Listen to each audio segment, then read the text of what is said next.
ते वयस्कर प्रत्येक व्यक्ती आहे, त्या व्यक्तीला प्रत्येक माणसाला सुख हे पाहिजे. कुणाला सुख नाही सांगा. माझ्यापासून तिथं संपूर्ण जे बसले आहेत त्यांना सांगतो सुख वाटते, बंगला पाहिजे, गाडी पाहिजे, माझा संसार चांगला पाहिजे, माझे मुलं बाळ चांगले पाहिजे, नातू चांगले पाहिजे, नंतर सगळे सोयरे चांगले पाहिजे. कुणाला वाटतं नाही. परंतु जसं जसं कर्म करीत तसं आपलं जैसे कर्म तैसे फळ देतो रे ईश्वर. त्याप्रमाणे आपण जसं कर्म करू त्याप्रमाणे आपल्याला भगवान परमात्मा आपल्याला फळ देत असतात. म्हणून सुख आपल्याला थोडंस जेव्हा सुख आहे ना, दुःख पर्वत आहे. एवढे सुख पाहिजे तर जेव्हा पण जवस आपलं असतं ना, परंतु दुःख हे आपल्याला पर्वत आहे. म्हणून ह्या दुःखातून तारून जाण्यासाठी भगवान परमात्मा बाळूमामाची आपल्याला सेवा करायची आहे.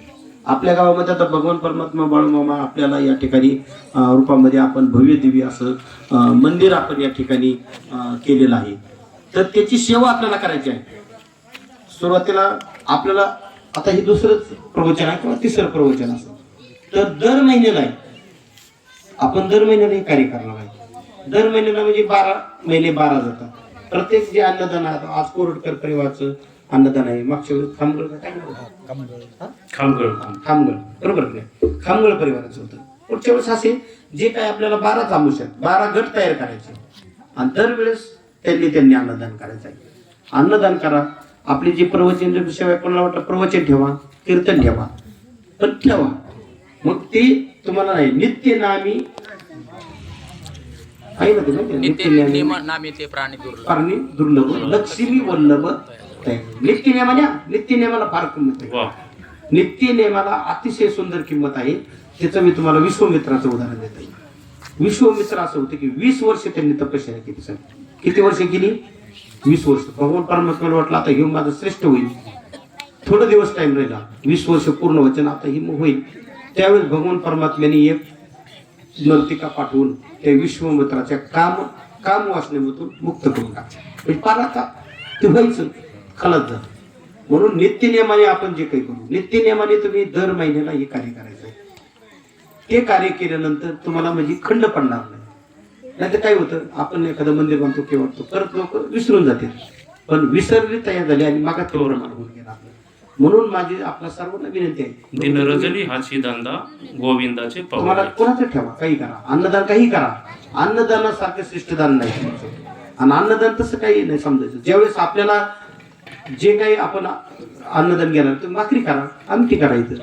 सोपी आहे का महिलांना म्हणत तुम्ही भाकरी घेऊन या, आमटी तर करायचं. त्याच्यापेक्षा सोपं काय ते का, म्हणजे जी काही आपल्याला मोठी पंगत करायची. पण अन्नदान हे सर्वश्रेष्ठ आहे. आणि बाळूमामाची सेवा निश्चित केल्यानंतर भगवान परमात्म्याच्या रूपामध्ये आपण या नारद जगामध्ये तिथं भव्य दिव्य मंडप होणार. फक्त तुम्ही याप्रमाणे आपल्याला आपली एकी ठेवा.